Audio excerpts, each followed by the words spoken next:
Rumah itu adalah napas Rania. Setiap tarikan udaranya di pagi hari adalah aroma melati yang basah oleh embun, merambat dari taman yang ia rawat dengan tangannya sendiri. Setiap hembusannya adalah kehangatan dari secangkir kopi yang baru diseduh di dapur yang ia rancang. Ia mengenal setiap lekuk dindingnya, setiap derit lantainya, setiap bias cahaya yang masuk melalui jendela besar di ruang keluarga. 5 tahun sejak suaminya, Mas Bram, pergi, Rania telah mengubah rumah ini dari sekadar warisan menjadi sebuah surga. Surga yang ia bangun dengan keringat, air mata, dan seluruh gajinya sebagai manajer butik. Ia tidak pernah sendirian di surga itu. Ada Ibu Ratmi, mertuanya, yang hari-harinya dihabiskan dengan menonton sinetron di televisi layar datar 70 inci yang dibeli Rania. Ada juga Dina, adik iparnya, yang kini berusia 26 tahun, seorang gadis yang hidupnya berpusat pada ponsel canggih dan unggahan media sosial. Ponsel yang juga Rania belikan sebagai hadiah ulang tahun. Mereka berdua adalah keluarga yang dititipkan Mas Bram padanya. Rania memegang amanah itu erat-erat. Ia memasak untuk mereka, membayar semua tagihan tanpa pernah mengeluh, dan memastikan kulkas 2 pintu itu selalu penuh dengan makanan dan minuman kesukaan mereka. Ia pikir, dengan melayani mereka, ia sedang memuliakan kenangan suaminya. Pagi itu, aroma roti panggang dan keju meleleh memenuhi udara. Rania sedang menyiapkan sarapan, sementara Dina duduk di meja makan. Jarinya menari lincah di atas layar ponsel, bibirnya mengerucut sebal. "Mbak, lihat deh. Masa si Siska liburan ke Bali lagi? Kayaknya baru kemarin dia pamer foto di Singapura. Enak banget ya jadi dia," keluh Dina, menunjukkan sebuah foto di Instagram. Rania tersenyum sambil meletakkan sepiring roti panggang di hadapan Dina. "Ya disyukuri saja apa yang kita punya, Din. Mungkin rezekinya dia di situ." "Rezeki, rezeki." Mbak Rani ngomongnya kayak ibu-ibu pengajian, cibir Dina. Ia menggigit rotinya dengan malas. "Coba kita yang punya rumah segede ini bisa liburan mewah juga. Ini rumah bagus-bagus, tapi isinya orang susah semua." Kata-kata itu seperti sengatan kecil. Rania memilih untuk tidak menanggapi. Ia sudah hafal betul sifat Dina. Di balik wajahnya yang cantik, ada hati yang dipenuhi rasa iri. Dina tidak pernah benar-benar bekerja. Ia hanya sesekali menerima endorse dari beberapa produk lokal. Hasilnya hanya cukup untuk membeli kuota internet dan kopi mahal. Ia melihat semua fasilitas yang disediakan Rania bukan sebagai kebaikan, melainkan sebagai sesuatu yang memang sudah seharusnya ia dapatkan. Ibu Ratmi keluar dari kamarnya, berjalan pelan menuju meja makan. "Sarapan apa, Ran?" tanyanya tanpa menoleh pada Rania. "Roti panggang, Bu. Mau Rani buatkan teh hangat?" "Tidak usah. Air putih saja," jawabnya singkat. Begitulah suasana di rumah itu setiap hari. Rania adalah pusat dari semua aktivitas, penyedia segala kebutuhan, namun keberadaannya seolah transparan. Ia adalah mesin yang membuat surga itu tetap berjalan, mesin yang tidak pernah butuh ucapan terima kasih. Ia menatap sekelilingnya. Dapur dengan kitchen set minimalis berwarna putih yang ia cicil selama 2 tahun. Ruang makan dengan set meja kayu yang kokoh. Ruang keluarga dengan sofa empuk yang sering menjadi saksi bisu keluh kesah Dina tentang hidupnya yang membosankan. Semua ini adalah miliknya, tapi ia tidak pernah merasa memilikinya. Ia hanya merasa sebagai penjaga. Segalanya berubah ketika Dina mengumumkan akan menikah. Ia membawa seorang pria bernama Bayu, yang tampak sopan namun matanya selalu awas mengamati setiap detail kemewahan di rumah itu. Rania menyambut kabar itu dengan sukacita. Ia berharap pernikahan akan membuat Dina lebih dewasa. Ia bahkan sudah mulai menyisihkan sebagian gajinya untuk membantu biaya pernikahan. Sebuah niat yang tidak pernah ia utarakan. Namun, di mata Dina dan ibunya, pernikahan itu bukanlah awal dari kedewasaan. Itu adalah sebuah kesempatan. Kesempatan untuk menyingkirkan duri dalam daging yang selama ini diam-diam mereka rasakan.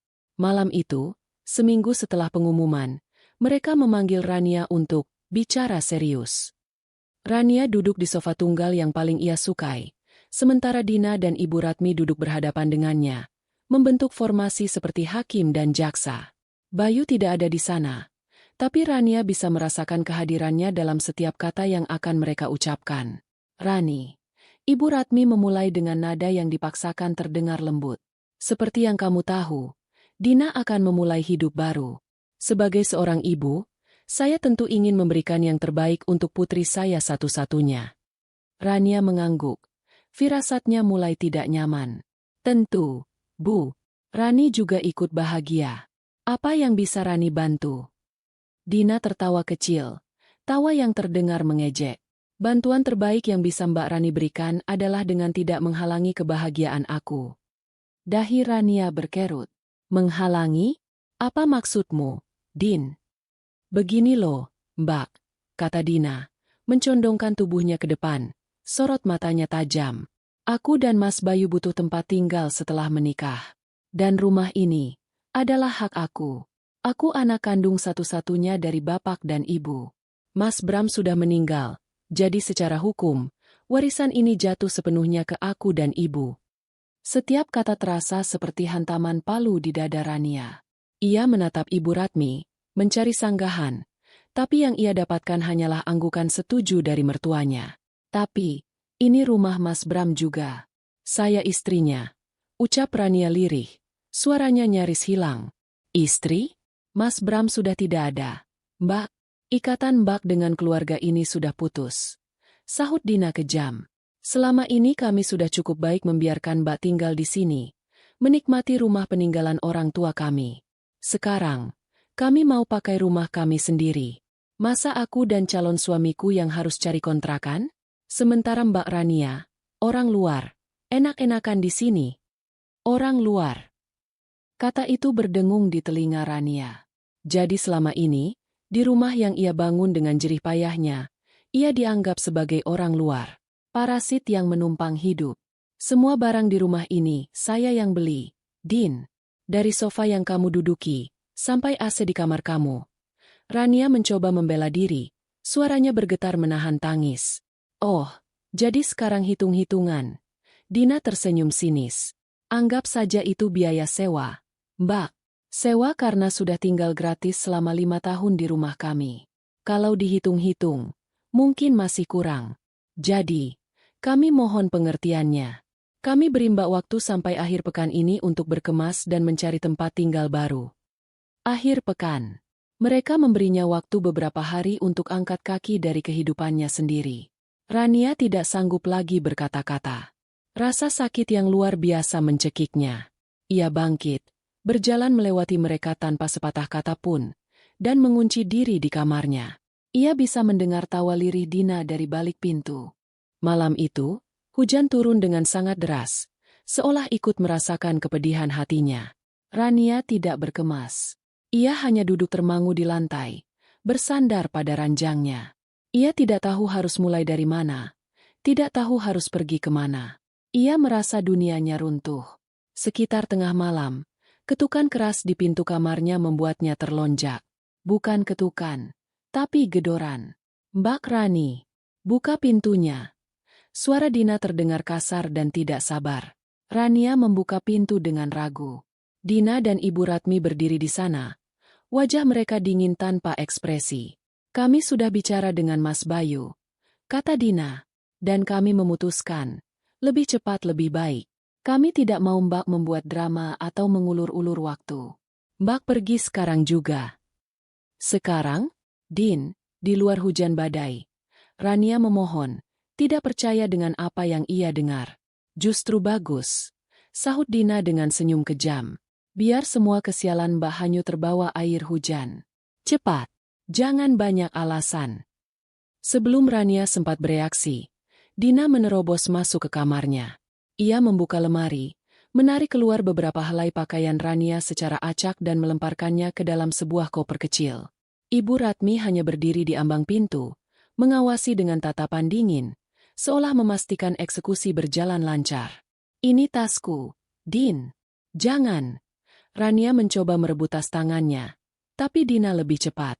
Ia membuka tas itu, mengeluarkan dompet Rania, mengambil semua uang tunai di dalamnya, lalu melemparkan dompet kosong itu ke lantai. Ini buat ganti rugi uang listrik bulan ini, katanya enteng. Air mata Rania akhirnya tumpah. Ia tidak melawan lagi. Tenaganya habis. Ia hanya bisa pasrah saat Dina menarik lengannya dengan kasar, menyeretnya keluar dari kamar. Ia diseret melewati semua hasil kerja kerasnya. Melewati dapur yang berkilauan, melewati ruang keluarga yang hangat, menuju pintu depan. Pergi, dan jangan pernah kembali lagi ke rumah ini. Teriak Dina sambil mendorong Rania dengan sekuat tenaga. Tubuh Rania terhempas ke teras yang licin dan basah. Ia jatuh tersungkur. Pintu dibanting tepat di depan wajahnya. Diikuti suara kunci yang diputar berkali-kali. Selesai. Semuanya selesai. Rania terbaring di lantai yang dingin, membiarkan air hujan yang deras mengguyur seluruh tubuhnya. Ia menatap nanar pada pintu yang tertutup rapat itu. Pintu menuju surganya, yang kini telah menjadi neraka. Di dalam sana, ada dua iblis berwujud manusia yang sedang tertawa. Dan di luar sini, ada dirinya, seorang malaikat yang sayapnya telah dipatahkan. Hanya dengan pakaian basah di badan, sebuah koper yang nyaris kosong, dan hati yang hancur berkeping-keping. Malam itu, di tengah amukan badai, Rania merasakan sesuatu yang hangat mati di dalam dirinya, digantikan oleh sesuatu yang lain. Sesuatu yang beku, keras, dan menakutkan. Hujan tidak menunjukkan tanda-tanda akan reda. Setiap tetesnya terasa seperti cambukan kecil di kulit Rania yang sudah mati rasa karena dingin. Ia masih terbaring di teras, membiarkan air menggenang di sekelilingnya. Pikirannya kosong, telinganya berdengung. Ia mencoba memahami apa yang baru saja terjadi, tapi otaknya menolak untuk bekerja sama. Rasanya seperti sedang menonton film tentang kehidupan orang lain. Seorang wanita malang yang diusir dari rumahnya di tengah badai. Tapi rasa sakit yang menyayat di dadanya, dan dingin yang menusuk tulangnya, menegaskan bahwa ini adalah kenyataan pahit miliknya. Ia perlahan mencoba untuk duduk. Gaun rumah yang ia kenakan basah kuyup dan melekat di tubuhnya, membuatnya menggigil hebat. Ia menatap rumah itu, rumahnya. Dari jendela ruang keluarga, ia bisa melihat siluet Dina dan Ibu Ratmi yang bergerak-gerak. Mungkin mereka sedang memeriksa setiap sudut, memastikan tidak ada lagi jejak dirinya yang tersisa. Memastikan surga itu kini 100% milik mereka. Sebuah gelombang kesedihan yang dahsyat menghantamnya. Bukan karena kehilangan materi, tapi karena pengkhianatan. Bagaimana bisa orang yang setiap hari makan dari piring yang sama dengannya tega melakukan ini? Ia teringat wajah Mas Bram. Jika suaminya masih ada, semua ini tidak akan pernah terjadi. Mas Bram adalah perisainya. Kini perisai itu telah tiada, dan ia dibiarkan telanjang menghadapi serigala berbulu domba. Dengan sisa-sisa kekuatan, Rania bangkit berdiri. Kakinya gemetar. Ia meraih gagang koper kecilnya yang tergeletak di genangan air. Ia harus pergi dari sini.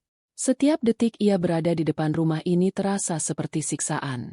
Ia berjalan terseok-seok, tanpa tujuan, meninggalkan halaman yang tamannya ia rawat dengan penuh cinta. Ia bahkan tidak menoleh ke belakang. Tidak ada gunanya. Rumah itu bukan lagi miliknya. Jalan komplek perumahan itu sepi dan gelap. Hanya diterangi oleh lampu jalan yang cahayanya tampak redup di tengah hujan. Rania berjalan tanpa arah, membiarkan kakinya membawanya pergi. Ia tidak punya siapa-siapa di kota ini. Orang tuanya sudah lama meninggal, dan ia anak tunggal. Teman-temannya ada, tapi ia terlalu malu untuk muncul di depan pintu rumah mereka dalam keadaan seperti ini pada jam 2 pagi. Langkahnya terhenti di depan sebuah musola kecil di ujung jalan. Tempat itu tampak sunyi dan damai.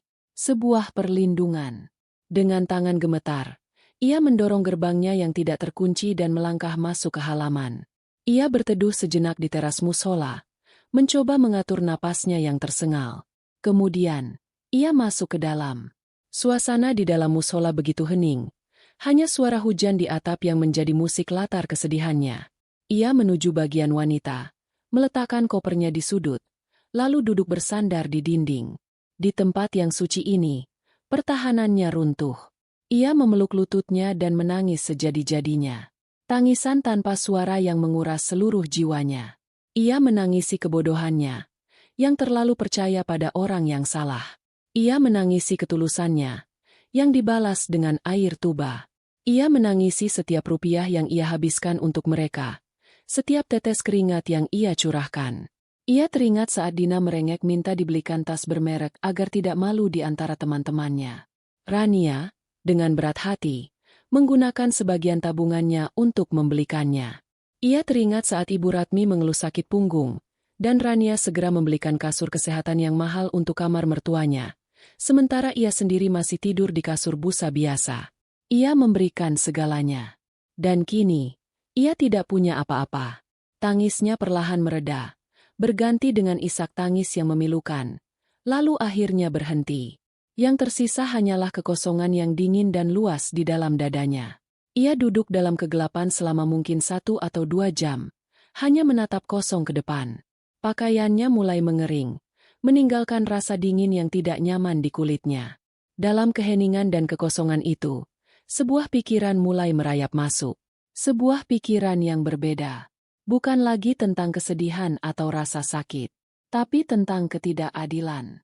Kemarahan mulai membara pelan-pelan dari dasar hatinya. Bukan kemarahan yang panas dan meledak-ledak, tapi kemarahan yang dingin, tajam, dan jernih. Ia mengeluarkan ponselnya dari dalam tas tangan kecil yang berhasil ia selamatkan. Syukurlah, ponsel itu masih menyala. Baterainya tersisa sekitar 30%. Jarinya secara otomatis membuka galeri foto.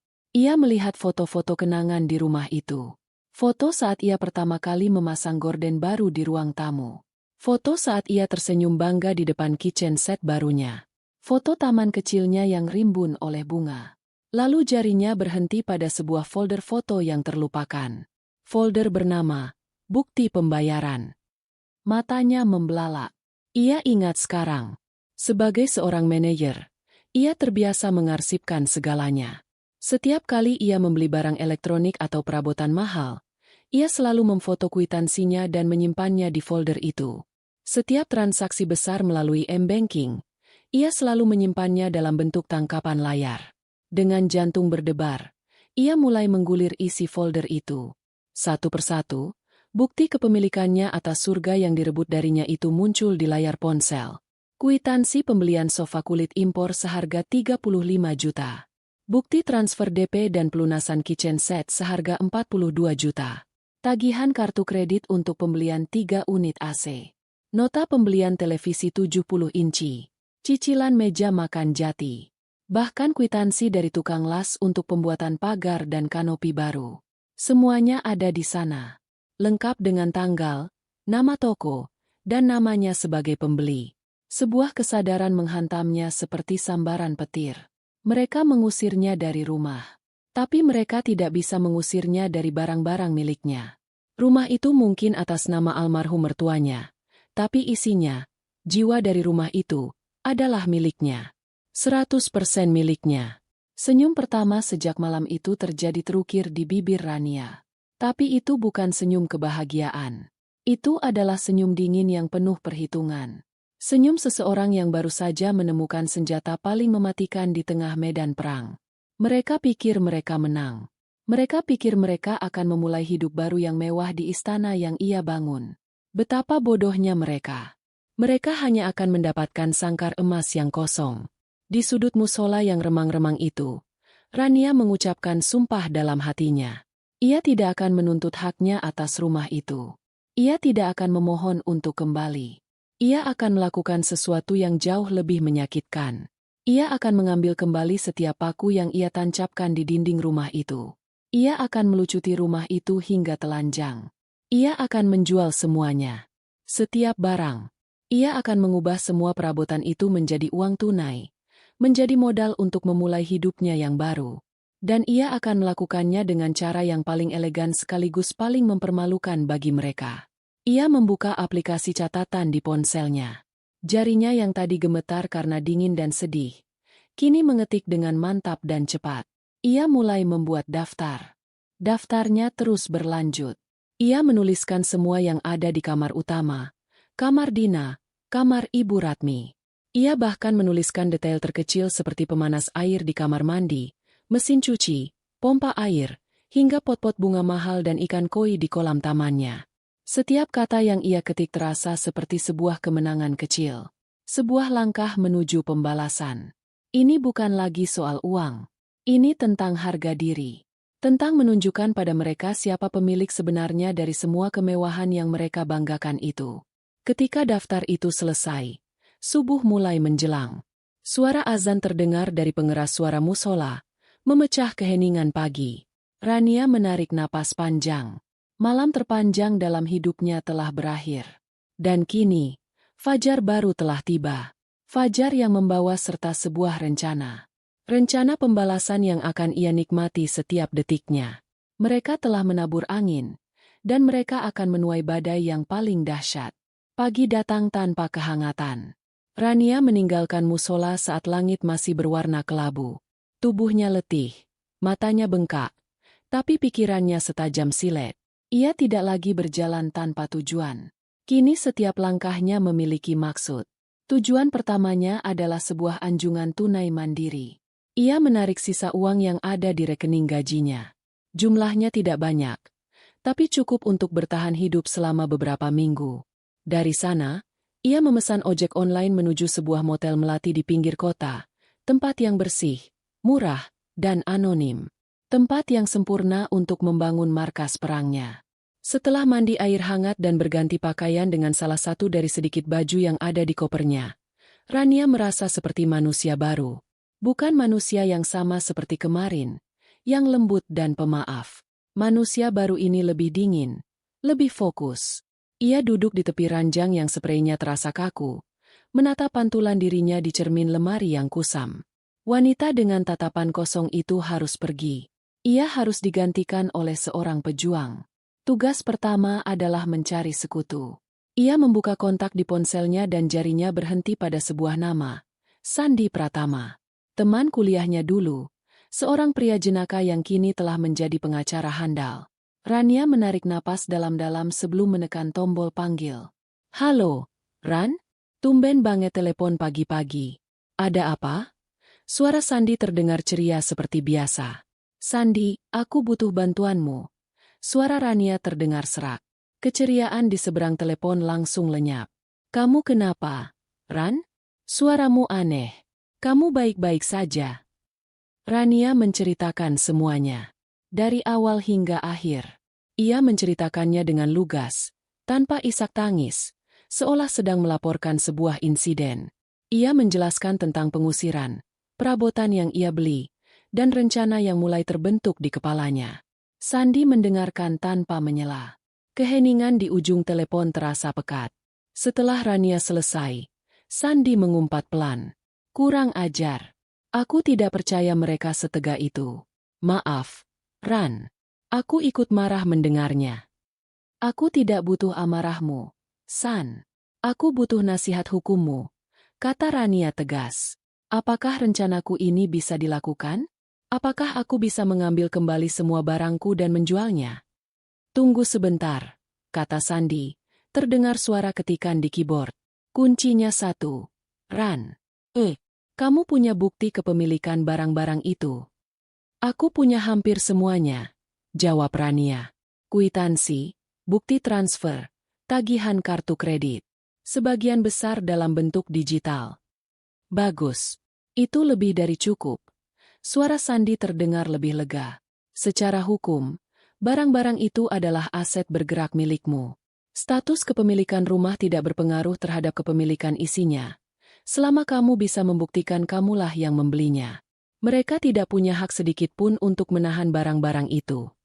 Jadi aku bisa langsung datang dan mengambilnya. Bisa. Tapi aku sarankan caranya lebih elegan untuk menghindari tuduhan masuk tanpa izin atau pencurian. Jelas Sandi. Cara terbaik adalah dengan mengirimkan surat pemberitahuan resmi lebih dulu, menyatakan niatmu untuk mengambil aset pribadimu. Tapi, kalau kamu mau memberikan efek kejut, ada cara lain. Cara apa? Tanya Rania, tidak sabar. Kamu bisa menjualnya langsung dari sana, seperti rencanamu. Saat pembeli datang untuk mengambil barang, kamulah yang memberi izin pada mereka untuk masuk ke properti itu dengan tujuan mengambil barang yang sudah sah menjadi milik mereka. Jika iparmu atau mertuamu menghalangi, mereka bisa kena pasal perbuatan tidak menyenangkan atau bahkan penggelapan, karena mereka menahan hak milik orang lain. Untuk amannya, setiap pembeli yang datang, kamu bekali dengan salinan digital bukti kepemilikan barang yang mereka beli. Jadi posisi mereka kuat. Dan akan lebih baik lagi kalau kamu punya saksi saat transaksi besar. Dada Rania terasa lapang. Rencananya bukan hanya sebuah fantasi balas dendam, tapi juga bisa dipertanggungjawabkan secara hukum. Satu hal lagi, Ran, tambah Sandi. Pastikan kamu hanya mengambil apa yang benar-benar milikmu. Jangan sampai terbawa emosi dan mengambil barang peninggalan almarhum suamimu atau barang yang mereka beli sendiri, sekecil apapun itu. Jangan beri mereka celah untuk menyerang balik. Tetaplah di sisi yang benar. Aku mengerti, San. Terima kasih banyak. Berapa biaya konsultasimu? Jangan bicara soal biaya dulu. Anggap ini bantuan untuk teman lama. Fokus saja pada rencanamu. Kabari aku kalau ada perkembangan atau kalau mereka macam-macam, kata Sandi tulus. Setelah telepon ditutup, Rania merasa bebannya sedikit terangkat. Ia tidak sendirian. Ia punya dasar hukum yang kuat. Kini saatnya menyusun strategi perang. Ia membeli sebuah laptop bekas dan printer dari toko komputer terdekat. Kembali di kamar motelnya, ia mengubah tempat tidur menjadi meja kerja. Laptop terhubung ke internet melalui hotspot ponselnya. Ia siap. Selama berjam-jam berikutnya, kamar motel yang sempit itu menjadi pusat komando. Rania bekerja dengan ketelitian seorang jenderal. Pertama, ia membuat sebuah spreadsheet utama. Ia membaginya menjadi beberapa kolom, nama barang, lokasi, ruangan, detail merek, bukti kepemilikan, jenis file, foto barang, harga beli, dan harga jual yang akan ia tetapkan. Ia membuka folder, bukti pembayaran, di ponselnya dan mulai bekerja. Satu persatu, file gambar ia pindahkan ke laptop. Ia menatap bukti transfer untuk kitchen set. Ia ingat hari itu. Ia baru saja menerima bonus besar dan tanpa pikir panjang langsung melunasi sisa cicilan. Ia ingin membuat ibu mertuanya senang memasak di dapur yang layak. Ironis. Ia mengetik detailnya ke dalam spreadsheet tanpa emosi. Ia menemukan tagihan kartu kredit untuk sofa kulit. Ia mencicilnya selama 12 bulan. Ia ingat Dina melompat-lompat kegirangan saat sofa itu datang. Wah, rumah kita jadi kayak di majalah interior. Mbak, serunya waktu itu. Sekarang, sofa itu akan menjadi barang pertama yang ia jual. Proses itu memakan waktu lama, tapi Rania tidak merasa lelah. Setiap bukti yang ia temukan dan ia arsipkan terasa seperti mengumpulkan amunisi. Ia melihat tumpukan file digital itu bukan lagi sebagai kenangan, tapi sebagai senjata. Ia bahkan berhasil meretas kembali akun media sosial lamanya, tempat ia pernah mengunggah beberapa foto interior rumah. Foto-foto itu akan menjadi materi iklannya. Foto-foto berkualitas tinggi yang menunjukkan betapa terawat dan mewahnya barang-barang miliknya. Setelah semua data terkumpul dan terorganisir, tahap selanjutnya adalah menentukan platform penjualan. Ia membuka beberapa situs marketplace dan membandingkannya. Ia memutuskan untuk menggunakan platform terbesar yang paling populer, yang memiliki jangkauan terluas. Ia akan memasang iklan di sana, lalu membagikan tautannya ke berbagai grup media sosial komunitas lokal. Ia ingin ceritanya menyebar. Kemudian, ia mulai menulis naskah iklannya. Ia tidak menulis dengan nada marah atau sedih. Ia menulisnya dengan nada profesional, seolah-olah ia adalah pedagang furnitur bekas. Judulnya ia buat semenarik mungkin. Cuci gudang pindah rumah. Semua perabot mewah dijual murah. Kualitas butik, harga miring, borong semua isi rumah.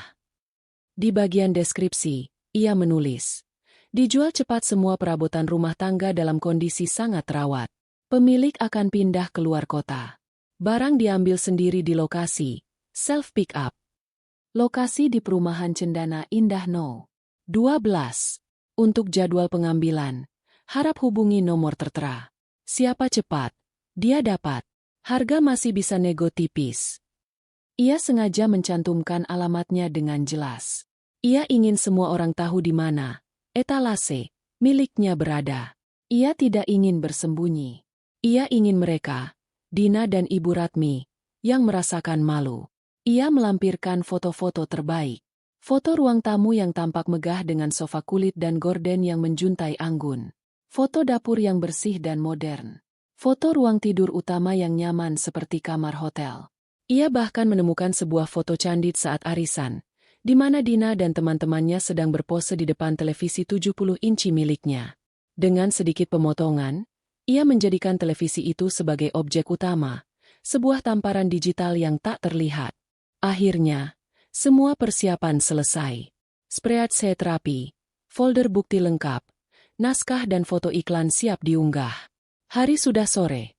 Rania belum makan sejak sarapan roti di pagi hari, tapi ia tidak merasa lapar. Perutnya dipenuhi oleh adrenalin dan antisipasi. Ia menatap layar laptopnya. Kursornya berkedip-kedip di atas tombol, pasang iklan. Ini adalah titik di mana tidak ada lagi jalan untuk kembali. Begitu ia menekan tombol ini, perang dimulai. Ia teringat wajah Dina yang tersenyum sinis saat mengusirnya. Ia teringat tatapan dingin Ibu Ratmi.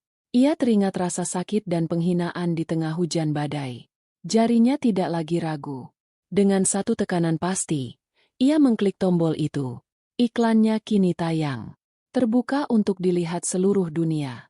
Ia menyandarkan punggungnya di kepala ranjang, menarik napas panjang, dan menunggu. Ia tahu, ia tidak akan menunggu lama. Badai yang sesungguhnya akan segera dimulai. Ponsel Rania yang tergeletak di samping laptopnya tetap hening selama 10 menit pertama. Dalam keheningan itu, sebersit keraguan sempat melintas di benaknya. Bagaimana jika tidak ada yang tertarik? Bagaimana jika rencananya gagal? Namun, keraguan itu segera sirna saat layar ponselnya menyala, menampilkan notifikasi pertama. Sebuah pesan masuk dari aplikasi marketplace. Mbak, minat sama kulkasnya. Kondisi gimana? Net berapa? Rania tersenyum tipis. Umpannya dimakan. Dengan jari-jari yang tenang, ia membalas pesan itu, menjelaskan kondisi barang dan memberikan harga yang sedikit lebih rendah dari yang ia pasang. Beberapa detik kemudian, pesan lain masuk. Lalu satu lagi. Dan satu lagi. Dalam waktu kurang dari 1 jam, ponselnya bergetar tanpa henti. Notifikasi pesan dan panggilan masuk silih berganti. Sepertinya judul, harga miring, dan foto-foto yang menggiurkan itu bekerja lebih baik dari yang ia bayangkan. Rania mendadak berubah menjadi seorang operator yang sibuk. Ia menjawab pertanyaan, melakukan negosiasi singkat, dan yang terpenting, menjadwalkan waktu pengambilan barang. Ia sengaja mengaturnya secara strategis. Ia tidak ingin semua pembeli datang bersamaan. Ia ingin prosesnya berjalan seperti sebuah proses yang lambat dan menyakitkan.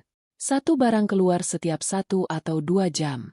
Ia ingin memberi jeda bagi Dina dan Ibu Ratmi untuk merasakan setiap kehilangan. Pembeli pertama dijadwalkan datang besok pagi jam 10. Seorang ibu muda yang tertarik dengan mesin cuci bukaan depan miliknya. Rania segera mengirimkan foto kwitansi pembelian mesin cuci itu melalui WhatsApp kepada si pembeli.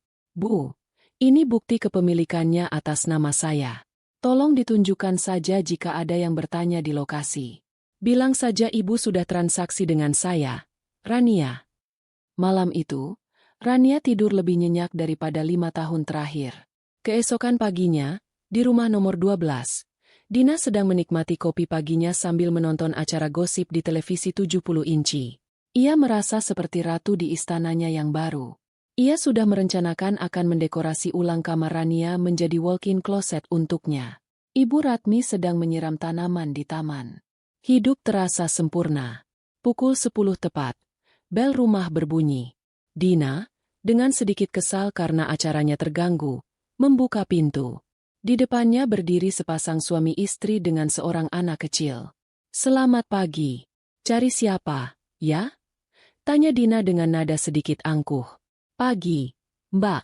Kami mau ambil mesin cuci. Sudah janjian dengan Mbak Rania, kata si ibu dengan ramah. Dunia Dina seakan berhenti sejenak. Rania? Mesin cuci? Apa maksudnya ini? Mbak salah alamat mungkin. Di sini tidak ada yang namanya Rania dan kami tidak menjual mesin cuci, kata Dina ketus. Loh, alamatnya benar kok, Mbak. Perumahan Cendana Indah nomor 12. Si bapak menimpali sambil menunjukkan layar ponselnya yang berisi percakapan dengan Rania. Ini buktinya. Kami sudah bayar DP juga. Dina melihat foto mesin cuci di ponsel itu. Itu jelas mesin cuci di rumahnya. Amarahnya langsung tersulut. Ini pasti penipuan. Wanita itu sudah tidak tinggal di sini. Dia itu maling. Semua barang di sini milik saya. Pasangan itu tampak kaget dan bingung. Si ibu kemudian teringat pesan Rania. Ia membuka galeri fotonya dan menunjukkan foto kwitansi. Tapi ini, Mbak, bukti pembeliannya atas nama Rania. Kami hanya mengambil barang yang sudah kami bayar. Wajah Dina memerah. Ia kehabisan kata-kata. Ia tidak tahu harus berbuat apa. Di saat yang sama, Ibu Ratmi masuk dari taman dan bertanya ada keributan apa. Setelah mendengar penjelasan, Ibu Ratmi sama terkejutnya.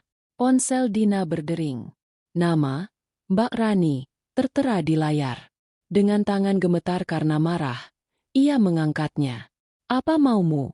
Hah? Berani-beraninya kamu menjual barang di rumahku. Itu bukan rumahmu, Dina.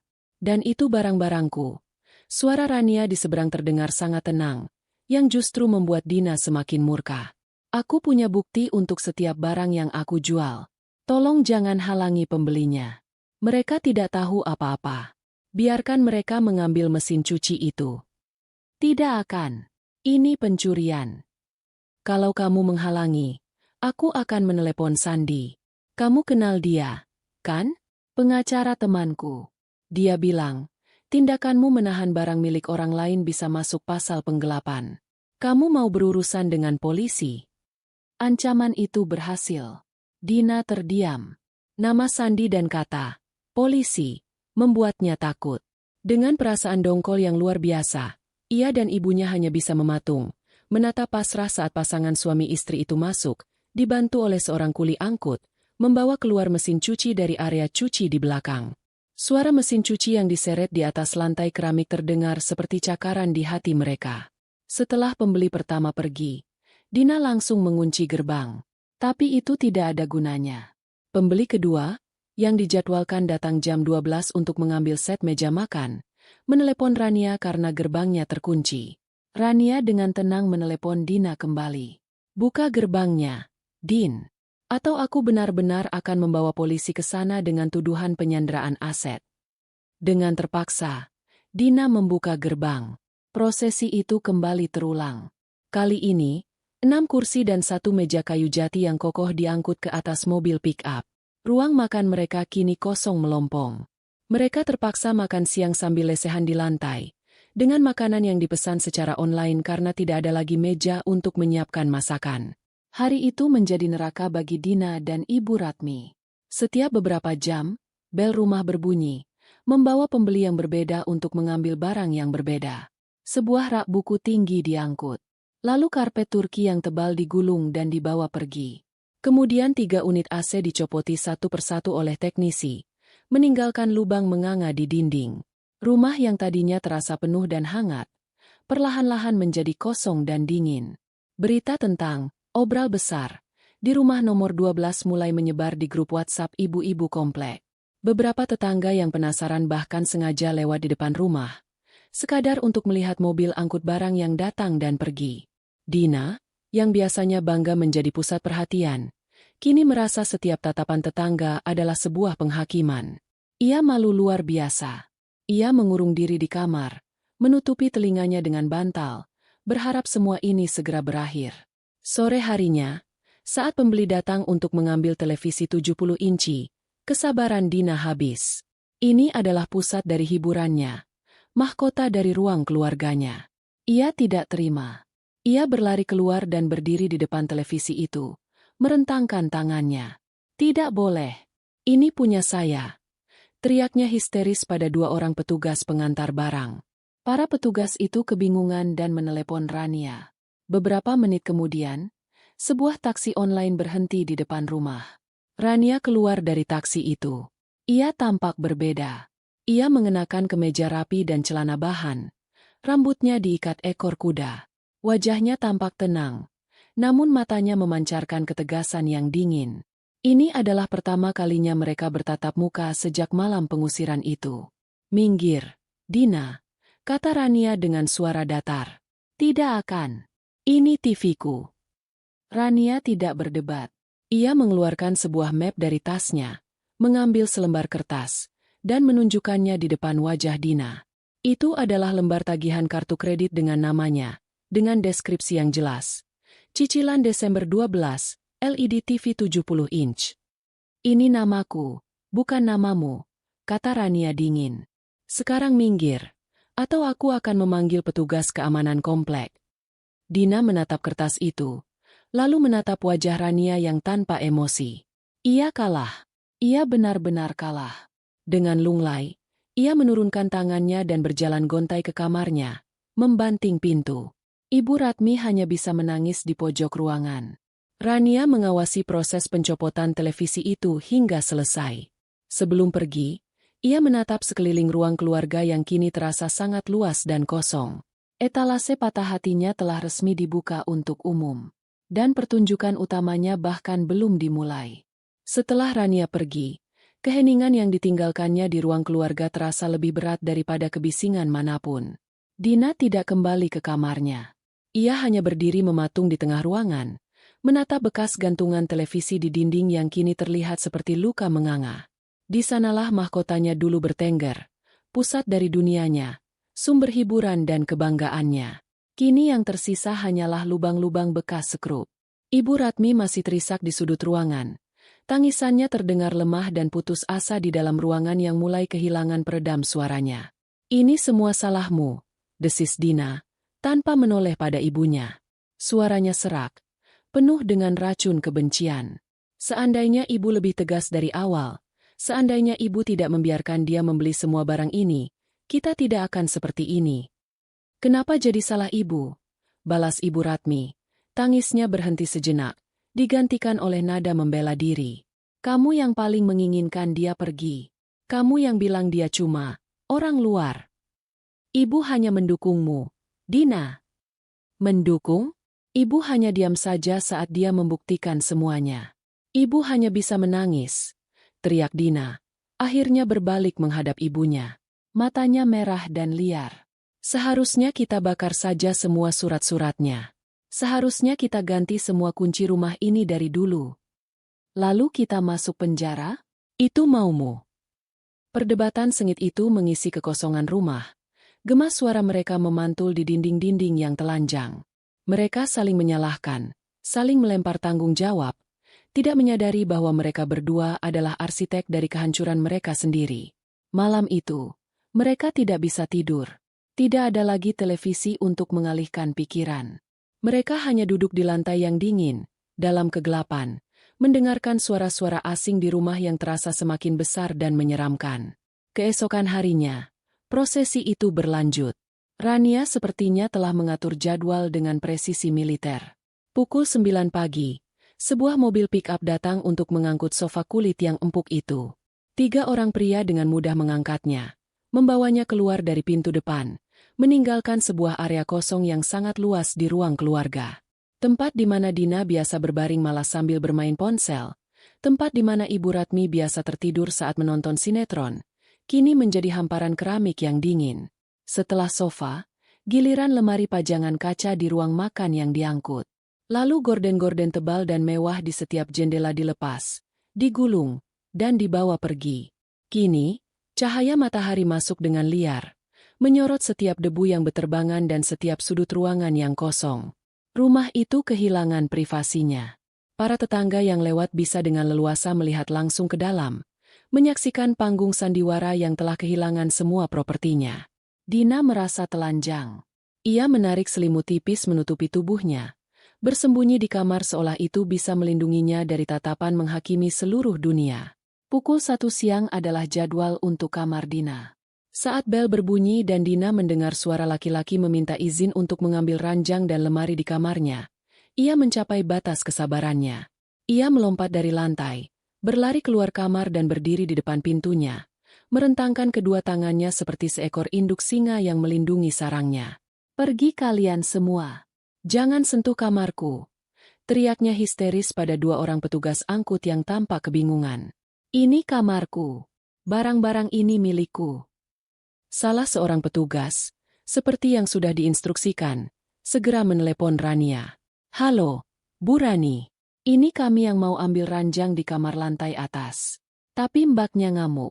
Bu, tidak mau kami masuk. Dina bisa mendengar suara tenang Rania dari pengeras suara ponsel itu.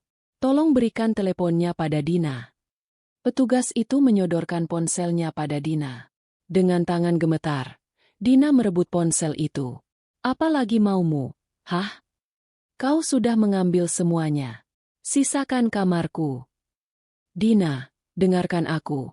Suara Rania terdengar datar, tanpa emosi sedikit pun. Ranjang itu, kasur lateksnya, lemari pakaian 6 pintu itu, meja rias putih itu, semuanya aku yang mencicil selama 18 bulan saat kamu merengek ingin kamarmu seperti kamar seorang putri. Aku punya semua buktinya. Sekarang, biarkan petugas itu melakukan pekerjaan mereka, atau aku akan datang ke sana bersama Sandi dan 2 orang polisi. Ancaman itu selalu berhasil. Dina membenci betapa lemahnya ia di hadapan ketenangan Rania. Ia membenci betapa Rania telah memikirkan semuanya, menutup setiap celah untuknya melawan. Ia membanting ponsel itu ke lantai hingga pecah berkeping-keping. Aku benci kamu, Rani. Aku benci kamu, jeritnya, sebelum akhirnya luruh ke lantai, menangis tanpa daya. Para petugas itu, setelah mendapat izin kembali dari Rania lewat telepon rekannya, dengan canggung melangkahi tubuh Dina yang gemetar. Mereka masuk ke kamarnya dan mulai bekerja. Dina hanya bisa mendengarkan suara obeng listrik yang memperteli ranjangnya, suara gesekan lemari pakaiannya yang diseret keluar. Tempat sucinya, satu-satunya area pribadi yang tersisa, kini dinodai dan dilucuti di depan matanya. Ia merasa diperkosa secara emosional. Prosesi itu tidak berhenti di sana. Setelah kamar Dina, giliran kamar Ibu Ratmi. Kasur kesehatan yang empuk itu dibongkar. Lemari pakaian peninggalan almarhum suaminya yang masih bagus, tetap dibiarkan di tempatnya. Rania menepati janjinya. Ia hanya mengambil apa yang menjadi miliknya. Ironisnya, hal itu justru terasa lebih menyakitkan. Barang-barang lama yang kusam itu kini berdiri kesepian di tengah ruangan yang kosong, menjadi monumen yang memalukan bagi keserakahan mereka. Dapur adalah target berikutnya. Microwave, penanak nasi, blender, bahkan rak piring stainless yang menempel di dinding pun dilepas. Mereka kini harus memasak air menggunakan panci tua di atas kompor gas portabel kecil yang entah kenapa tidak ikut dijual oleh Rania. Mungkin Rania sengaja menyisakannya. Sebuah bentuk kemurahan hati yang terasa seperti hinaan. Hari itu, rumah benar-benar terasa seperti neraka. Setiap bunyi bel adalah lonceng kematian bagi kenyamanan mereka.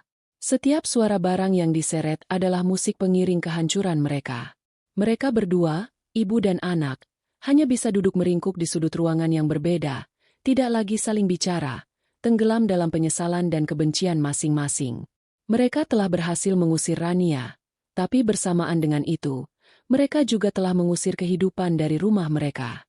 Menjelang sore, saat mereka pikir siksaan hari itu telah berakhir, sebuah truk kecil dengan beberapa orang tukang kebun datang. Mereka tidak masuk rumah. Mereka langsung menuju ke taman. Dina dan Ibu Ratmi hanya bisa menatap dari jendela yang kini telanjang tanpa gorden. Para tukang itu, dengan perintah dari Rania, mulai menggali tanaman-tanaman hias yang paling mahal. Aglaonema, Monstera variegata, semua koleksi yang dulu sering Rania pamerkan dengan bangga. Mereka membungkus akarnya dengan karung goni dan mengangkutnya ke atas truk. Puncak dari penghinaan itu adalah saat mereka mengeluarkan jaring besar dan mulai menyerok ikan-ikan koi dari kolam. Ikan-ikan berwarna-warni yang lincah itu meronta-ronta di dalam jaring sebelum dimasukkan ke dalam kantong-kantong plastik besar berisi oksigen. Taman yang tadinya asri dan hidup kini terlihat seperti sepetak tanah yang porak-poranda. Kolamnya menjadi keruh dan kosong. Saat truk itu pergi meninggalkan kepulan asap, Dina dan Ibu Ratmi merasa benar-benar telah kehilangan segalanya. Rania tidak hanya mengambil perabotan. Ia mengambil keindahan, ia mengambil kenyamanan, ia mengambil kebanggaan, dan ia mengambil jiwa dari rumah itu. Prosesi pengosongan itu hampir selesai. Yang tersisa kini hanyalah mereka berdua, di dalam sebuah kotak beton yang besar, sunyi, dan penuh gema penyesalan. Hari-hari berikutnya terasa seperti berjalan di dalam mimpi buruk yang tidak berkesudahan.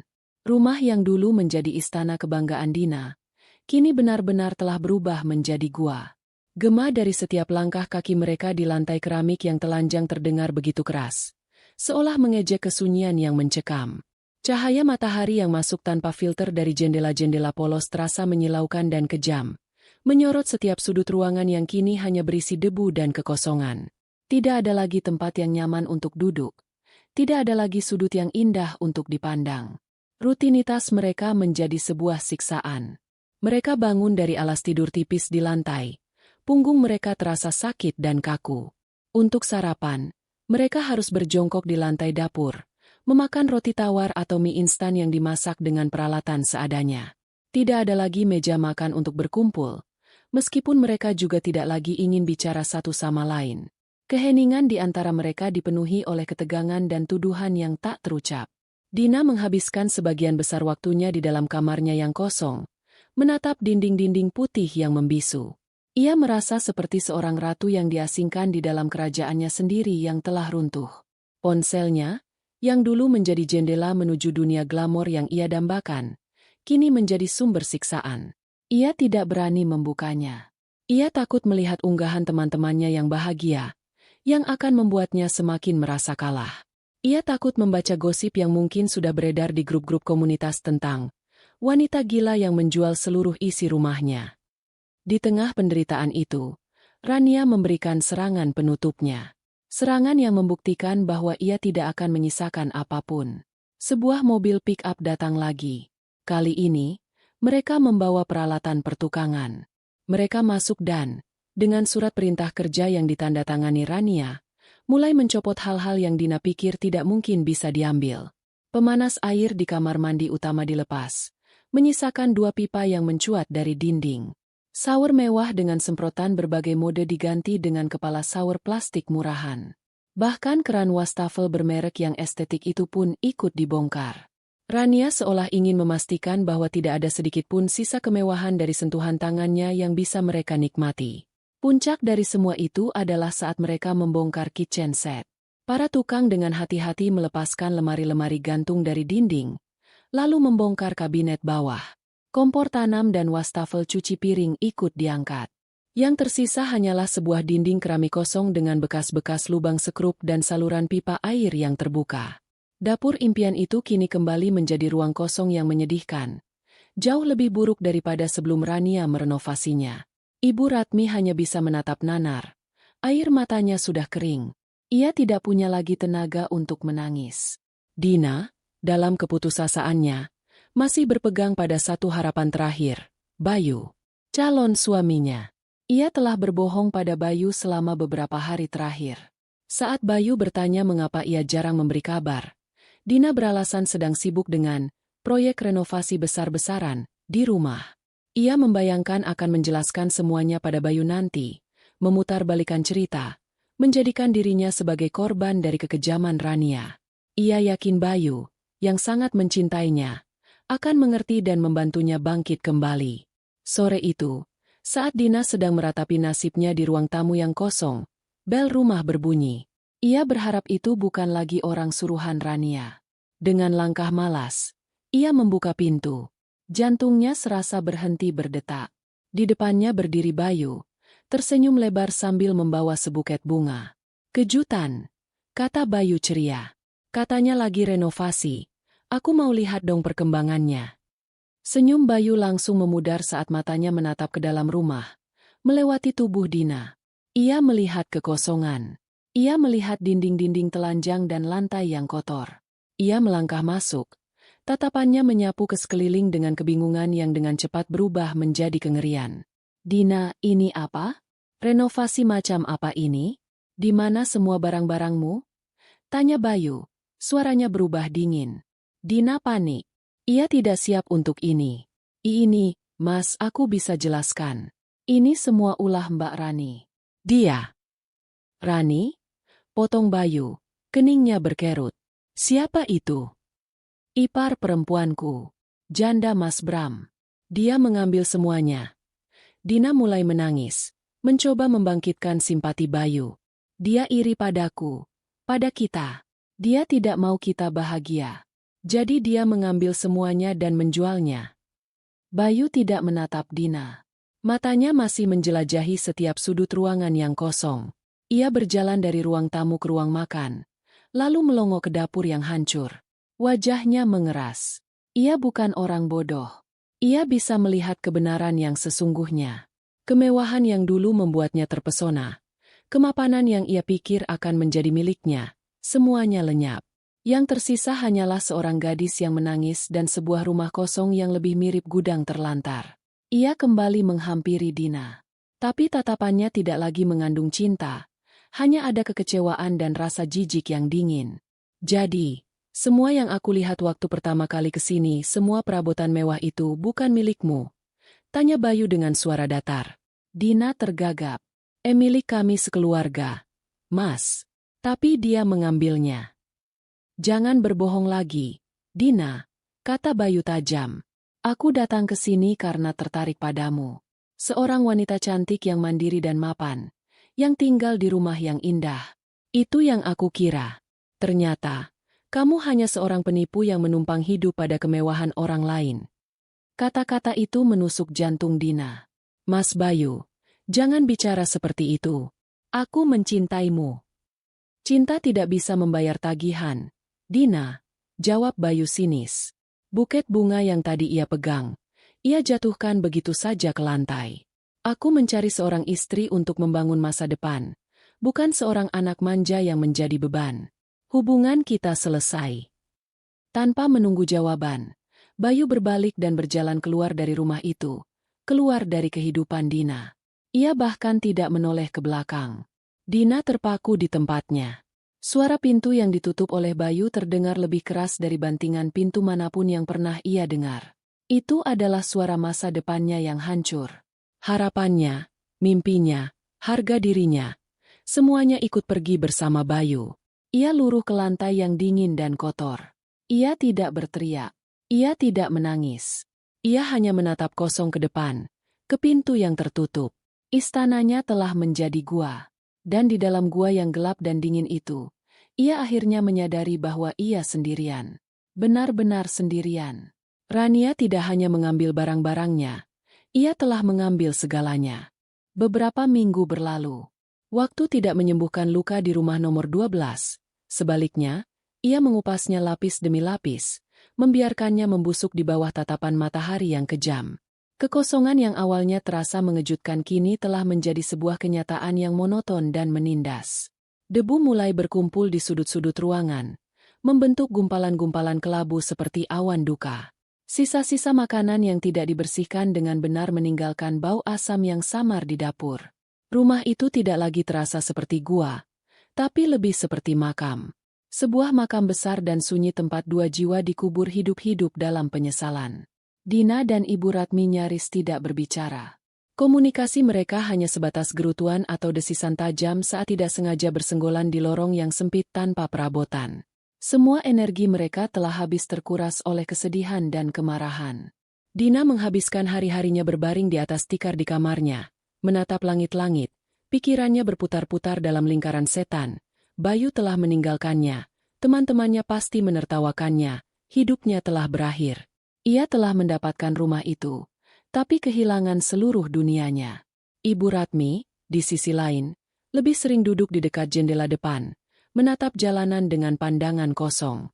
Ia merindukan sinetronnya. Ia merindukan sofa empuknya. Ia merindukan masakan lezat Rania. Ia baru menyadari sekarang betapa nyamannya hidupnya dulu. Sebuah kenyamanan yang ia terima begitu saja. Sebuah kemewahan yang ia bantu hancurkan dengan tangannya sendiri demi menuruti keserakahan putrinya. Kenyataan finansial mulai menggigit dengan kejam. Tanpa pemasukan tetap dari Rania yang selama ini menanggung segalanya, mereka seperti kapal yang kehilangan mesin di tengah lautan. Surat pertama datang dari perusahaan listrik. Sebuah amplop putih yang tampak biasa saja, namun isinya adalah sebuah vonis. Tagihannya membengkak, jauh lebih besar dari biasanya. Mungkin karena mereka sering membiarkan lampu menyala di banyak ruangan sekaligus, sebuah kebiasaan lama yang sulit dihilangkan, yang kini terasa ironis karena lampu-lampu itu hanya menerangi kekosongan. Dina, ini tagihan listrik, kata Ibu Ratmi, meletakkan surat itu di lantai di depan Dina. Dina meliriknya sekilas. Terus, Harus dibayar. Sebentar lagi tanggal jatuh tempo, kata ibunya. Ibu hanya punya sedikit uang pensiun, tidak cukup untuk semua ini. Aku tidak punya uang, jawab Dina ketus, membalikan badannya membelakangi ibunya. Bagaimana bisa tidak punya uang? Bukankah kamu sering pamer di media sosial? Makan di kafe mahal, beli baju baru. Suara Ibu Ratmi mulai meninggi. Itu semua sudah habis, bentak Dina. Dan jangan ungkit-ungkit itu lagi. Beberapa hari kemudian, datang surat tagihan air, lalu internet, dan iuran keamanan serta kebersihan komplek. Tumpukan amplop itu tergeletak di lantai seperti tumpukan batu nisan kecil. Penanda kematian gaya hidup mereka. Mereka mulai hidup dalam kegelapan di malam hari untuk menghemat listrik. Mereka menampung air hujan untuk kebutuhan mandi. Mereka menjadi orang asing di lingkungan mereka sendiri. Di tengah kesulitan itu, teror yang sesungguhnya baru dimulai. Suatu siang, saat Dina sedang mencoba tidur untuk melarikan diri dari kenyataan, gedoran keras di gerbang depan membuatnya terlonjak kaget. Gedoran itu terdengar kasar dan tidak sabar. Siapa itu? Bisik Ibu Ratmi ketakutan. Aku tidak tahu, jawab Dina. Jantungnya berdebar kencang. Gedoran itu semakin keras, disertai teriakan. Dina, kami tahu kamu di dalam. Keluar. Suara itu berat dan mengancam. Dina langsung pucat pasi. Ia mengenali nada suara seperti itu. Ia gemetar hebat, meringkuk di sudut kamarnya. Dina, siapa itu? Mereka memanggil namamu, desak ibunya, menarik-narik lengan Dina. Aku tidak tahu, Bu. Mungkin orang salah alamat. Dusta Dina. Tapi orang di luar tidak menyerah. Ia terus berteriak, kali ini lebih keras, menarik perhatian beberapa tetangga yang penasaran. Dina Anindita, bayar utangmu. Jangan jadi pengecut. Ibu Ratmi menatap putrinya dengan ngeri. Utang? Utang apa? Dina. Dina tidak bisa mengelak lagi. Ia menangis terseduh-seduh, dan di tengah isak tangisnya, ia akhirnya mengaku. Ia menceritakan semuanya. Tentang pinjaman online yang ia ambil dari berbagai aplikasi. Tentang uang yang ia pinjam dari rentenir kenalan temannya. Semua itu ia lakukan demi gaya hidup. Demi bisa mengimbangi Bayu. Demi bisa pamer pada teman-temannya. Ia membeli tas, sepatu, membiayai liburan singkat, semuanya dengan uang pinjaman. Aku pikir setelah Mbak Rani pergi dan aku menikah dengan Mas Bayu, aku bisa membayar semuanya pelan-pelan. Isaknya, aku tidak menyangka Mbak Rani akan mengambil semua barangnya. Aku tidak menyangka Mas Bayu akan meninggalkanku. Ibu Ratmi terduduk lemas di lantai. Ia merasa seolah baru saja ditampar dengan keras. Masalah mereka ternyata jauh lebih dalam dan lebih berbahaya dari sekadar kehilangan perabotan. Putrinya telah menggali lubang yang sangat dalam, dan kini mereka berdua terperosok di dalamnya. Penagih utang pertama itu akhirnya pergi setelah setengah jam berteriak-teriak, meninggalkan secari kertas berisi ancaman yang ia selipkan di gerbang. Tapi ia hanyalah pembuka dari sebuah parade neraka. Hari-hari berikutnya, teror datang silih berganti. Ponsel Dina, yang dulu penuh dengan notifikasi, suka, dan komentar pujian, kini dibanjiri oleh pesan-pesan caci maki dan ancaman dari nomor-nomor tak dikenal. Bayar utangmu atau data pribadimu kami sebar. Kami tahu rumahmu. Kami akan datang setiap hari. Dasar penipu. Hidup mewah dari uang utang. Mereka bahkan mulai mengirimkan pesan teror ke nomor-nomor yang ada di kontak Dina, menyebarkan aibnya. Beberapa teman yang dulu dekat dengannya kini memblokir nomornya. Dunianya semakin menyempit. Para penagih utang dalam wujud fisik juga datang silih berganti. Ada yang datang sendiri, ada yang berdua. Mereka datang di waktu-waktu yang tidak terduga. Pagi, siang, bahkan larut malam. Mereka menggedor-gedor gerbang, melempari rumah dengan kerikil, dan meneriakkan utang-utang Dina agar didengar oleh seluruh lingkungan. Dina dan Ibu Ratmi hidup dalam ketakutan yang konstan. Setiap suara motor yang berhenti di depan rumah membuat mereka menahan napas. Mereka tidak berani keluar rumah, bahkan untuk membeli makanan. Mereka bertahan hidup dari sisa-sisa bahan makanan yang ada, yang semakin menipis setiap harinya. Suatu sore, Dua orang penagih utang yang berbadan besar berhasil melompati gerbang. Mereka menggedor pintu depan dengan kepalan tangan mereka. "Buka atau kami dobrak." Dina dan ibunya hanya bisa berpelukan ketakutan di dalam, menahan pintu dengan tubuh mereka. Para penagih itu mengintip dari jendela yang tak bergorden. "Wah, rumahnya kosong melompong begini," kata salah satunya dengan nada mengejek. "Pantas saja tidak bisa bayar utang. Tidak ada yang bisa disita." Kata-kata itu, entah kenapa, terasa lebih menyakitkan dari ancaman manapun. Mereka dihina karena kemiskinan mereka. Sebuah kemiskinan yang mereka ciptakan sendiri. Setelah para penagih itu pergi, Dina merasa benar-benar hancur. Ia telah mencapai titik terendah. Ia yang dulu begitu peduli pada citra dan gengsi, kini telah menjadi tontonan yang memalukan bagi seluruh komplek. Rumah yang ia rebut dengan susah payah kini telah menjadi penjara yang menyiksa, dikepung oleh hantu-hantu dari kesalahannya sendiri. Seminggu kemudian, sebuah surat datang. Bukan surat tagihan biasa. Amplopnya berwarna coklat, dikirim melalui kurir, dan ditujukan langsung kepada Dina Anindita. Dengan tangan gemetar, Dina membukanya.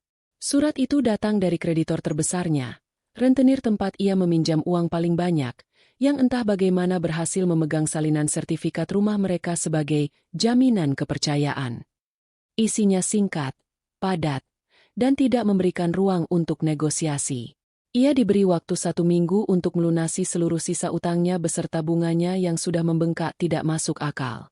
Apabila pembayaran tidak dilakukan sampai dengan tanggal yang ditentukan, begitu bunyi kalimat terakhir di surat itu, maka kami akan melakukan tindakan pengosongan paksa terhadap properti yang Anda tempati. Jerat itu kini telah mengencang di leher mereka. Waktu mereka hampir habis. Tidak ada lagi tempat untuk lari. Tidak ada lagi celah untuk bersembunyi. 1 minggu yang diberikan oleh surat itu terasa seperti 7 abad dan 7 detik sekaligus. Setiap hari terasa lambat dan penuh siksaan. Namun secara keseluruhan waktu berlalu begitu cepat menuju hari penghakiman. Dina dan Ibu Ratmi hidup dalam kabut kepanikan. Mereka mencoba segalanya. Dina menghubungi sisa-sisa teman yang belum memblokirnya, memohon pinjaman dengan janji akan segera ia kembalikan. Tapi kabar tentang kejatuhannya sudah menyebar luas. Tidak ada satupun yang mau membantunya. Ibu Ratmi bahkan mencoba menghubungi beberapa kerabat jauh, menelan harga dirinya, menceritakan masalah yang mereka hadapi. Jawabannya sama. Beberapa memberikan nasihat, beberapa mengungkapkan simpati palsu, tapi tidak ada yang menawarkan bantuan nyata. Mereka kini seperti penderita penyakit menular yang dijauhi semua orang. Hari terakhir tiba. Pagi itu, udara terasa sangat berat dan menyesakan. Dina tidak tidur semalaman. Ia hanya duduk di lantai, memeluk lututnya, menatap pintu depan seolah sedang menunggu kedatangan regu tembak. Ibu Ratmi menghabiskan waktunya dengan berdoa. Air matanya sudah kering, bibirnya komat kamit tanpa suara. Mereka telah mengunci segalanya. Gerbang depan dirantai dari dalam, pintu dan jendela ditutup rapat. Mereka menciptakan benteng ilusi, berharap itu bisa menahan gelombang pasang yang akan datang. Sekitar pukul 11 siang, suara deru beberapa mobil dan motor berhenti tepat di depan rumah mereka. Jantung Dina serasa berhenti berdetak. Inilah saatnya. Dari celah jendela, ia mengintip keluar. Pemandangan di luar lebih buruk dari yang ia bayangkan. Bukan hanya 2 atau 3 orang. Ada sekitar 10 orang pria berwajah keras dan berbadan tegap. Mereka turun dari mobil dan motor, berdiri berjajar di depan gerbang, seperti pasukan yang siap menyerbu. Salah satu dari mereka, seorang pria berperawakan paling besar dengan tato di lehernya, melangkah maju. Ia tidak menggedor. Ia langsung berteriak dengan suara yang menggelegar, menggunakan pengeras suara kecil. "Dina Anindita, waktumu sudah habis. Kami datang untuk menagih janji." Teriakan itu memecah keheningan siang hari di komplek perumahan yang tenang. Beberapa tetangga mulai keluar dari rumah mereka, berdiri di teras masing-masing, menyaksikan drama itu dengan penuh minat. "Keluar dan serahkan rumah ini secara baik-baik, atau kami akan masuk dengan cara kami sendiri," lanjut pria itu. Di dalam rumah, Ibu Ratmi pingsan. Dina menjerit panik, mencoba menyadarkan ibunya, tapi ibunya tidak bergerak. Dina sendirian sekarang, menghadapi mimpi buruknya yang paling mengerikan. Ia tidak membuka pintu. Ia hanya bisa menangis ketakutan di dalam. Melihat tidak ada respon, pria besar itu memberi isyarat kepada anak buahnya. 2 orang dari mereka membawa sebuah palu godam dan linggis. Mereka mulai menghancurkan gembok dan rantai di gerbang. Suara dentuman logam yang dihantam dengan keras terdengar memekakan telinga. Setiap pukulannya terasa seperti hantaman langsung ke ulu hati Dina. Para tetangga yang menonton kini semakin banyak. Mereka berbisik-bisik. Beberapa bahkan merekam kejadian itu dengan ponsel mereka. Dina, yang dulu hidup untuk pamer di media sosial, kini menjadi bintang utama dalam sebuah siaran langsung tentang kehancurannya sendiri. Brak! Gerbang itu akhirnya jebol dan terbuka lebar. Pasukan penagih utang itu menyerbu masuk ke halaman. Mereka tidak berhenti di sana. Mereka langsung menuju pintu depan. Kami hitung sampai 3. 1, 2. Dina, dalam kepanikannya, menyeret sebuah kursi sisa ke depan pintu untuk menahannya. Sebuah perlawanan yang sia-sia dan menyedihkan. 3. Pintu depan didobrak dengan sekali tendangan keras. Engselnya rusak dan pintunya terayun masuk dengan suara berderak yang mengerikan. Dina terlempar ke belakang, jatuh tersungkur di lantai. Para pria berwajah seram itu kini memenuhi rumahnya, atau lebih tepatnya, bekas rumahnya. Mereka berdiri mengelilinginya, menatapnya dengan dingin. Pria bertato itu melangkah maju, berjongkok di depan Dina. "Sudah kami bilang, kan? Lebih baik menyerah baik-baik," katanya dengan senyum mengejek. Ia lalu memberi isyarat lagi. 2 anak buahnya masuk. Satu mengangkat Ibu Ratmi yang masih pingsan. Yang lain mencengkeram lengan Dina dengan kasar dan menyeretnya keluar. "Lepaskan! Lepaskan ibuku! Ini rumah kami." Dina meronta-ronta. Tapi tenaganya tidak ada apa-apanya. Ia diseret melewati halaman yang tamannya telah rusak, melewati gerbang yang telah hancur, dan dilemparkan begitu saja ke trotoar di pinggir jalan. Ibunya dibaringkan di sebelahnya. Beberapa tetangga terkesiap melihat pemandangan itu, tapi tidak ada yang berani menolong. Di depan matanya yang berlinang air mata, Dina menyaksikan para penagih utang itu memasang rantai dan gembok baru yang jauh lebih besar di gerbang rumahnya. Mereka kemudian menempelkan sebuah spanduk putih besar di gerbang itu. Tulisannya dicetak dengan huruf kapital berwarna merah menyala. "Tanah dan bangunan ini telah disegel karena sengketa utang piutang." Semuanya selesai. Prosesi pengusiran itu menjadi sebuah tontonan publik yang sempurna. Ironi yang paling kejam adalah, mereka diusir dari sebuah rumah kosong. Mereka berjuang mati-matian untuk merebut sebuah cangkang, dan pada akhirnya, bahkan cangkang itu pun direnggut dari mereka. Para penagih utang itu pergi, meninggalkan Dina dan ibunya yang tergeletak di pinggir jalan. Para tetangga, setelah puas menonton, perlahan-lahan kembali masuk ke dalam rumah mereka yang hangat dan aman, membawa serta cerita gosip terpanas tahun ini. Sore mulai turun. Lampu-lampu jalan mulai menyala satu persatu. Ibu Ratmi akhirnya siuman. Ia menatap spanduk di gerbang, lalu menatap putrinya, lalu menangis tanpa suara. Dina tidak menangis lagi. Ia hanya duduk mematung, menatap kosong ke depan. Mereka tidak punya apa-apa lagi. Tidak ada rumah, tidak ada uang, tidak ada harga diri. Mereka telah sampai di dasar jurang yang mereka gali sendiri. Di depan pintu rumah yang pernah menjadi simbol keserakahan mereka, karma telah datang mengetuk. Dan ia tidak datang dengan sopan. Ia datang dengan palu godam, menghancurkan segalanya hingga tak bersisa. 8 bulan berlalu. Waktu, yang dulu terasa seperti musuh yang menyeretnya melewati penderitaan, kini telah menjadi sahabat yang membantunya menanam dan memanen harapan. Di sebuah sudut kota yang ramai, di antara deretan ruko-ruko modern, berdiri sebuah tempat yang memancarkan kehangatan dan keanggunan. Di atas pintu kacanya, terpasang sebuah papan kayu dengan ukiran huruf yang indah. Lembar baru. Ini adalah dunia Rania. Sebuah butik kafe yang ia bangun dari nol.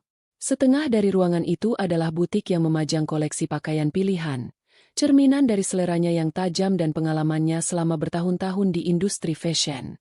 Separuh lainnya adalah kafe kecil yang nyaman, dengan aroma biji kopi segar yang menyatu dengan wangi kue-kue panggang.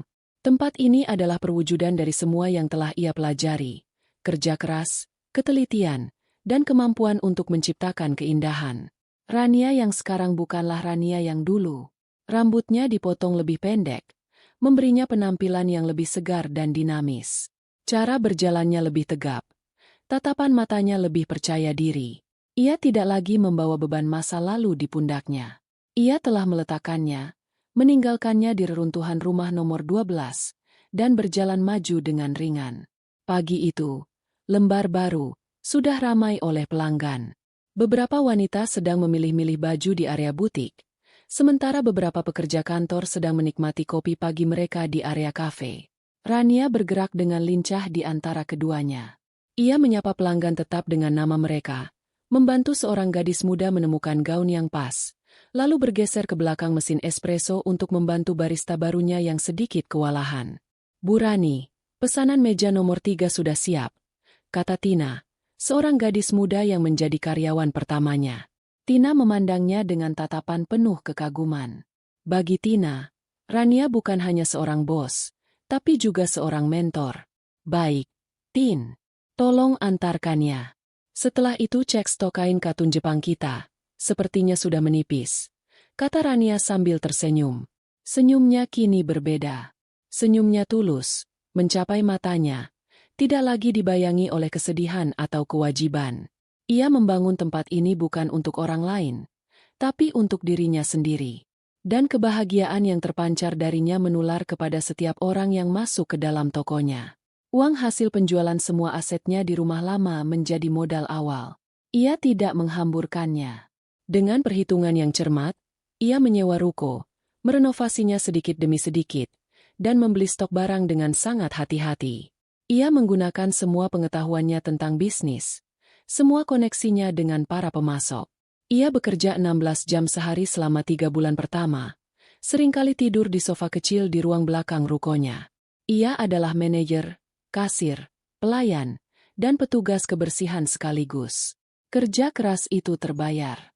Lembar baru, dengan cepat mendapatkan reputasi sebagai tempat yang menjual produk berkualitas dengan pelayanan yang hangat. Dari mulut ke mulut, usahanya berkembang. Ia kini memiliki 3 orang karyawan, neraca keuangannya menunjukkan keuntungan yang stabil, dan ia bahkan sudah berhasil membeli sebuah mobil kecil bekas untuk menunjang mobilitasnya. Ia tidak lagi tinggal di motel. Ia menyewa sebuah apartemen studio kecil yang tidak jauh dari tokonya. Apartemen itu tidak besar, tidak mewah, tapi terasa begitu nyaman. Setiap barang di dalamnya ia pilih dengan cinta. Sebuah sofa kecil yang nyaman, sebuah tempat tidur dengan sprei katun yang lembut, sebuah dapur mungil tempat ia bisa memasak untuk dirinya sendiri. Tidak ada barang mahal atau mencolok. Yang ada hanyalah kedamaian. Ini adalah istananya yang sesungguhnya. Sebuah benteng yang tidak bisa direbut oleh siapapun karena ia membangunnya di atas pondasi kemandiriannya sendiri. Di antara kesibukannya, ia juga mulai membangun kembali kehidupan sosialnya. Ia bergabung dengan komunitas pengusaha wanita lokal, tempat ia bisa berbagi pengalaman dan belajar dari orang lain. Ia menemukan teman-teman baru, orang-orang yang menghargainya karena siapa dirinya, bukan karena apa yang bisa ia berikan. Ia belajar untuk tertawa lepas lagi, untuk menikmati hal-hal kecil, seperti berjalan-jalan di taman kota pada hari Minggu atau menonton film di bioskop sendirian.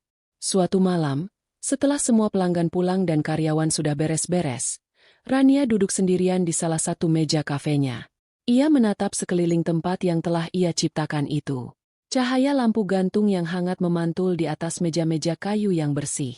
Di rak-rak butik, baju-baju tertata rapi, menunggu untuk ditemukan oleh pemiliknya yang baru. Keheningan malam itu terasa damai, bukan lagi menakutkan. Sekelebat, bayangan rumah lamanya melintas di benaknya. Ia teringat ruang tamu yang luas dan kosong setelah televisinya diangkut. Ia teringat wajah penuh kebencian Dina. Ia teringat tangisan putus asa Ibu Ratmi. Anehnya, kenangan itu tidak lagi memancing amarah atau kesedihan. Rasanya seperti menonton sebuah film lama tentang orang lain. Ia tidak merasa menang. Balas dendam yang dulu terasa begitu membara, kini terasa seperti sesuatu yang sepele dan tidak penting. Ia tidak menghancurkan mereka. Mereka menghancurkan diri mereka sendiri. Ia hanya mengambil kembali apa yang menjadi haknya, lalu berbalik dan berjalan pergi untuk membangun kehidupannya. Ia sadar, pengusiran malam itu, yang terasa seperti akhir dunia, ternyata adalah sebuah hadiah terselubung. Kejadian itu telah memaksanya keluar dari sangkar emas yang nyaman namun beracun. Kejadian itu telah memaksanya untuk menemukan kekuatan yang tidak pernah ia tahu ia miliki. Ia harus kehilangan segalanya untuk bisa benar-benar menemukan dirinya sendiri. Sebuah rasa syukur yang hangat memenuhi hatinya.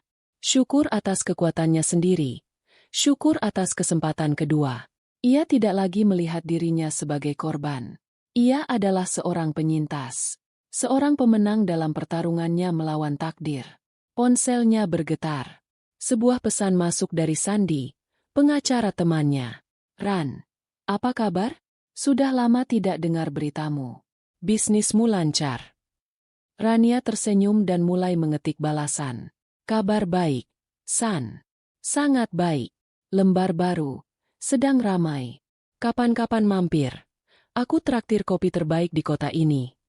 Ia menekan tombol kirim. Ia menyandarkan punggungnya di kursi, menyesap sisa tehnya yang mulai dingin. Ia tidak lagi memikirkan masa lalu. Pikirannya sudah tertuju pada hari esok. Pada koleksi baju musim semi yang akan segera datang. Pada resep kue baru yang ingin ia coba. Pada rencana untuk membuka cabang kedua tahun depan. Fajar yang baru telah sepenuhnya menyingsing untuk Rania. Dan kali ini, langitnya cerah tanpa awan. Ia mengunci pintu rukonya, melangkah keluar ke udara malam yang sejuk, dan berjalan menuju mobilnya. Ia pulang, menuju ke rumahnya sendiri. Beberapa bulan kembali berlalu, mengantarkan pergantian musim. Malam itu, hujan turun dengan lembut di kota, membasahi jalanan aspal hingga berkilauan di bawah cahaya lampu-lampu kota. Rintik hujan yang jatuh di kaca depan mobil Rania menciptakan lukisan impresionis yang buram. Alunan musik jazz pelan dari radio menemani perjalanannya pulang setelah menutup kafenya lebih larut dari biasanya. Ini adalah malam yang sempurna untuk meringkuk di bawah selimut dengan secangkir teh hangat dan sebuah buku bagus. Rania tersenyum tipis membayangkannya. Ia merasa damai. Hidupnya kini berada dalam ritme yang stabil dan membahagiakan. Bisnisnya terus berkembang, lingkaran pertemanannya semakin solid, dan yang terpenting, hatinya terasa utuh. Mobilnya berhenti di sebuah persimpangan jalan yang ramai, menunggu lampu lalu lintas berganti hijau. Sambil menunggu, matanya tanpa sengaja menyapu ke trotoar di sisi kiri jalan. Di bawah kanopi sebuah toko yang sudah tutup, beberapa orang gelandangan duduk bergerombol, mencoba melindungi diri dari gerimis yang semakin deras. Pemandangan yang biasa ia lihat, pemandangan yang selalu membuatnya merasa iba. Tapi malam ini, ada sesuatu yang menarik perhatiannya. Dua sosok wanita yang duduk sedikit terpisah dari yang lain. Mereka tampak sedang bertengkar, saling berebut sesuatu di dalam sebuah kantong plastik kresek. Yang satu lebih tua, rambutnya putih acak-acakan. Yang satu lagi lebih muda, meskipun wajahnya tampak kuyu dan jauh lebih tua dari usia seharusnya. Jantung Rania berdetak sedikit lebih cepat. Ada sesuatu yang terasa familiar dari postur tubuh mereka, dari cara mereka bergerak. Sebuah kilat menyambar di kejauhan, menerangi persimpangan itu dengan cahaya kebiruan sesaat. Dan dalam sepersekian detik yang membutakan itu, Rania melihat wajah mereka dengan jelas. Waktunya seakan berhenti. Napasnya tercekat di tenggorokan. Itu mereka, Ibu Ratmi dan Dina. Penampilan mereka adalah sebuah pemandangan yang mengerikan. Pakaian yang mereka kenakan kumal, kotor, dan basah di beberapa bagian. Rambut Dina, yang dulu selalu tertata rapi dan diwarnai, kini gimbal dan kusam. Wajahnya yang dulu cantik kini tirus, dengan lingkaran hitam pekat di bawah matanya. Ibu Ratmi tampak begitu rapuh. Tubuhnya kurus kering, tatapannya kosong. Mereka sedang memperebutkan sebungkus nasi sisa. Pertengkaran mereka sengit namun tanpa suara. Hanya saling tarik dan dorong dengan sisa-sisa tenaga yang mereka miliki. Itu adalah pemandangan kehancuran total. Sebuah tragedi yang memilukan. Reaksi pertama Rania adalah keterkejutan yang dingin. Ia tidak bisa memproses apa yang dilihatnya. Kemudian, berbagai emosi mulai bergejolak di dalam dirinya. Tapi anehnya, tidak ada rasa kemenangan di sana. Tidak ada sedikit pun rasa puas melihat orang-orang yang telah menghancurkannya kini berada di titik terendah. Keinginan untuk balas dendam telah lama menguap dari dalam dirinya, meninggalkan ruang hampa. Ia tidak merasa senang. Ia juga tidak merasa marah. Yang ia rasakan adalah kehampaan.